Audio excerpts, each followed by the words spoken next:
Hi అండి, అందరూ బాగున్నారా? నేను పెసరపప్పు చోటి కుడుములు చేస్తున్నాను అనమాట.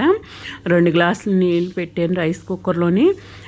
టేబుల్ చెంచా చోటి 2 చెంచాలు పెసరపప్పు వేసి కొంచెం సాల్ట్ వేసి నీళ్ళు మరుగుతుండగా పెసరపప్పు 50% ఉడికిపోయింది.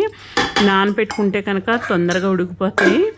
అయితే మనకి నీళ్ళు చక్కగా ఇది అవుతూ ఉండగా నేను ఒక గ్లాసు రవ్వ తీసుకున్నాను. అంటే 2 గ్లాసులు నీళ్ళు పోసాను. 1 గ్లాసు రవ్వ వేసి కలిపేసి మూత పెట్టేసాను. మళ్ళీ మూత తీసి నేను చక్కగా నెయ్యి వేసి ఒక్కసారి కలిపేసుకొని కుక్కర్ కట్టేసి మళ్ళీ మూత పెట్టేసుకుంటే సరిపోతుంది. మనకి పలుకు లేకుండా చక్కగా మగ్గిపోతుంది, పొడి పొడిలాడుతూ వచ్చేస్తుంది అన్నమాట.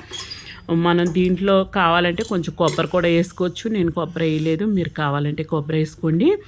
ఇది ఏ సైజు కావాలంటే ఆ సైజు చుట్టేసుకొని చక్కని ఇంట్లో అందరం ఇష్టంగా తినేది ఎప్పుడన్నా చేసుకోవచ్చు. పండగలప్పుడే కాకుండా ఈజీగా ఉంది కదా ఇలా రైస్ కుక్కర్లోని. ఈ వీడియో మీకు నచ్చితే లైక్ చేయండి, షేర్ చేయండి.